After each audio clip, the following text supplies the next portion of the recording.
dia menggunakan kata ama. Ya. Kalau Yunani dia menggunakan kata pisteo. Ya. Ini kata.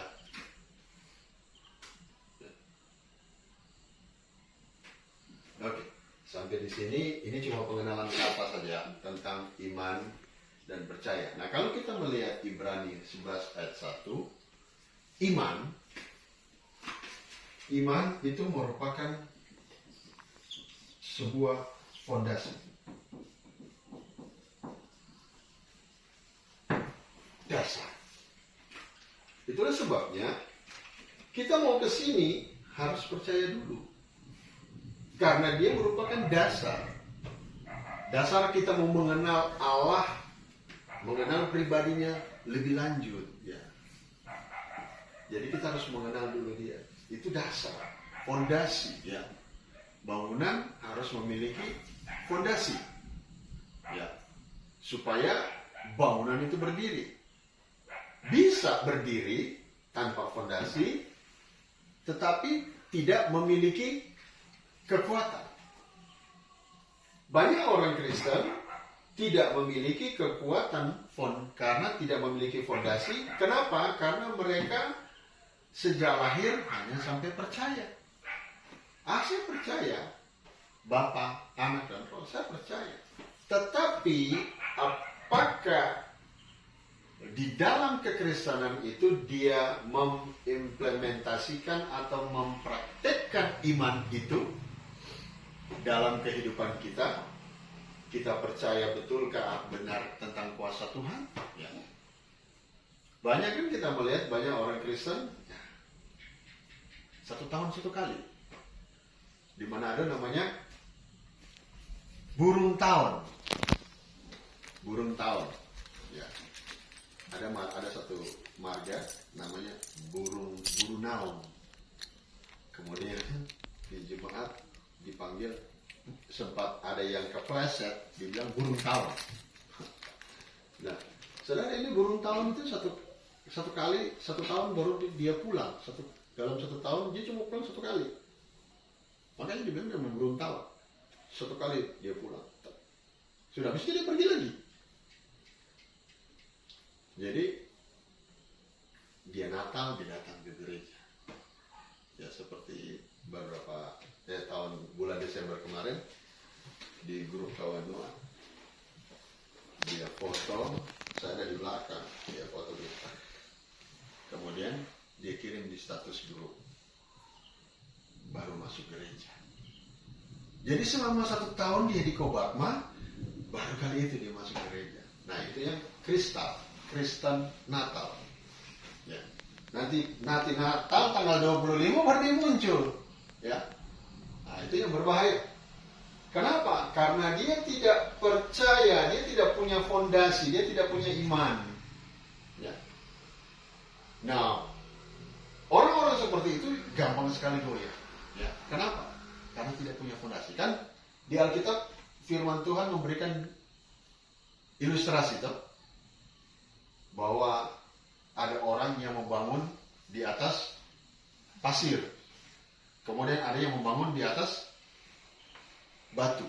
Maka ketika badai datang, hujan keras datang, yang rusak yang di atas pasir. Kenapa? Di atas pasir ya dia asal main tancap saja, tiang-tiang, tancap saja, sudah. Tidak memiliki kekuatan. Ya. Badai datang, hujan datang, maka robohlah. Ya. Rusak. Orang yang tidak memiliki iman, tidak percaya kepada Bapa, Anak, dan Roh Kudus Tuhan Yesus Kristus, maka tantangan itu datang, persoalan itu datang, ya, silih berganti, apalagi masalah sudah besar, maka dia akan tenggelam. Yes. Jangankan kita semua, Petrus saja, waktu dia lihat, engkaukah itu Tuhan?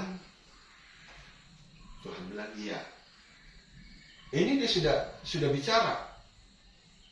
Bolehkah saya pergi mendapatkan engkau? Mari. Tuhan ini dialog. Nah, waktu itu Petrus berjalan. Dia turun dari perahu, kemudian dia berjalan di atas air. Tapi ketika dia rasa angin, wah, sudah kita lewat di situ, merinding, berdiri, bulu-bulu nyawa, rambut, besar kepala, maka goyahlah iman kita. Ya, goyah. Nah, Petrus seperti itu. Ini kelas seperti Petrus saja. Akhirnya ketika dia hilang, mulai turun kepercayaannya, maka dia mulai tenggelam. Itu kelas-kelas Petrus gitu. Yang setiap hari bersama-sama dengan Yesus, ya. 1 kali 24 jam bersama-sama dengan Yesus. Asik. Maka Tuhan bilang, engkau kurang percaya. Ya, kurang percaya. Dia percaya, tetapi kurang percaya. Makanya ada murid-murid berkata, Tuhan, tambahkanlah iman kami. Jadi ternyata ini sangat penting sekali di dalam kekristenan kita. Ini percaya, iman itu percaya, itu harus kita benar-benar mantapkan di dalam kehidupan kita. Nggak bisa enggak. Ya. Maka kalau kita tidak punya ini, kita tidak akan melihat mujizat-mujizat Tuhan. Coba kita lihat satu kisah di dalam Perjanjian Lama, kan kita sudah tahu tentang kisah Abraham dan Ishak, ya, anaknya. Ketika harus dikorbankan, Tuhan bilang akan dikorbankan di gunung apa itu? Gunung Horeb, ya. Waktu mereka berjalan, ya, Ishak mau dikorbankan, judul lembaga Alkitab Indonesia, Ishak dikorbankan, kan? Gitu. Kejadian pasal berapa itu ya? Nggak lupa. Nah, waktu persiapan untuk pergi ke sana, maka Ishak bertanya, Bapak, waktu sudah siap semua, sudah mau perjalanan, Bapak, di manakah domba yang akan kami persembahkan, korbankan? Bapaknya bilang, cuma nanti Tuhan yang sediakan. Makanya di sana muncul kalimat El Shaddai, ya, kalimat El Shaddai, ya. Kemudian dalam perjalanan sudah sampai di kaki gunung, maka bukan El Shaddai, Jehovah Jireh, Tuhan yang mengadakan. Kalau El Shaddai, dia yang memelihara, atau Allah Maha Kuasa. Sampai di kaki gunung, maka Abraham berkata kepada bujang-bujangnya, tinggallah di sini, aku dan anakku akan naik ke puncak, dan kami pasti kembali. Kata kami itu jamak, bukan tunggal. Bukan saya akan kembali. Logikanya kan kalau Ishak dikorbankan, maka Abraham itu turun sendiri, toh. Dia pasti turun sendiri, dia tidak akan berdua. Karena dikorbankan berarti mati. Ya. Dikorbankan mati. Tetapi iman Abraham percaya, ya, dia memiliki iman di dalam kehidupan. Iman itu adalah sebuah kepercayaan, ya.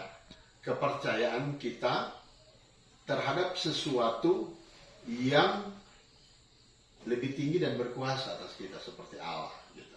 Kemudian kata kerjanya ini, dia percaya, ya, ada sebuah tindakan bahwa kami, artinya berdua, akan kembali. Dia percaya bahwa Ishak tidak akan mati. Itu kata kerja, dia percaya. Maka yang terjadi demikian, sehingga Allah memperhitungkan sebagai apa itu? Kalau di Paulus bilang, Allah memperhitungkan sebagai kebenaran. Ya. Nah, iman itu percaya harus ada di dalam kekristenan. Kalau tanpa iman, kita percaya kepada Allah, Tapi aplikasinya, percaya ini harus dilakukan. Maka Yakobus menjelaskan definisi tentang lebih dalam lagi tentang iman, bahwa saya lupa Yakobus berapa. Iman tanpa perbuatan adalah mati. Dia seperti, ada analoginya dia. Ya, Yakobus berapa itu saya lupa. Yakobus itu memberikan analogi, ya, gambaran